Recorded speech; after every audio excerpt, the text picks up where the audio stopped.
Truss is used when long-span structure is needed. In this case, the use of beams and columns might be inefficient.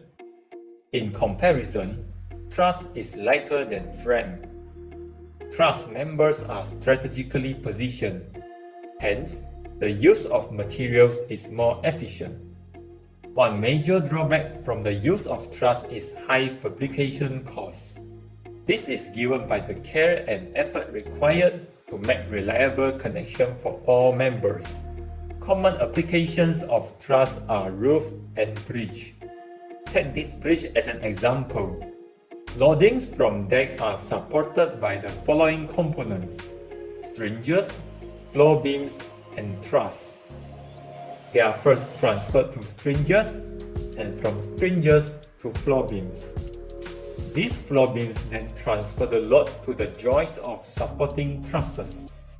A typical truss consists of top chord, diagonal web, vertical post, and bottom chord.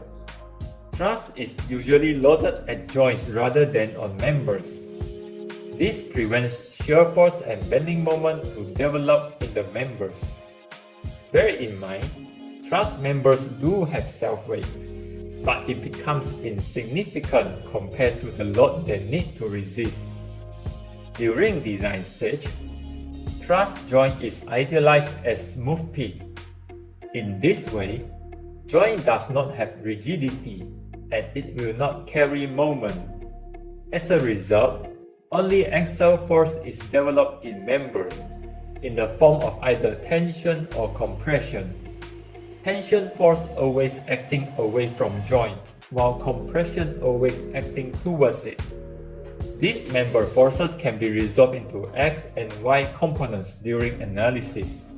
When solving truss problem, it is always important to know how many unknown forces need to be solved. Recalling that only axial force is developed in members.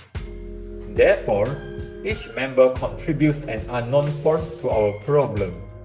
Apart from member force, we are required to determine reaction forces. As a result, total unknown force will be the number of truss members plus the number of support reactions. Joint restrains members from translation but not rotation. Therefore, we can write two equilibrium equations when we zoom into joint level. The number of equilibrium equations equals 2 times the number of joints. If the number of unknown forces equals to the number of equilibrium equations, then the truss is statically determinate. This truss can be solved solely with available equilibrium equations. In this example, the number of joints is 5 and therefore, we have 10 equilibrium equations. The number of members and reactions are 7 and 3 respectively, which add up to 10. When we have too many unknown forces, the truss becomes statically indeterminate. In this case, we need to apply force method and make extra member redundant before solving the problem using equilibrium equations. This happens when we add an extra diagonal member connecting joint 1 and 5, and the number of unknown forces becomes 11. If the number of unknown forces is less than the number of equilibrium equations, then the truss is unstable since one or more joint is not restrained from movement. In this case, we need to reconfigure our truss. For example, joint 5 becomes free to rotate if we remove member connecting joint 2 and 5. So, how do we determine the unknown forces using equilibrium equations? The solution for reactions is straightforward, where we can determine all of them by considering equilibrium of whole structure. The calculation for member forces is more challenging. There are two ways to do it, method of joint and method of section. In method of joint, we analyze the truss locally by inspecting one joint after another. Forces acting on each joint should be in equilibrium.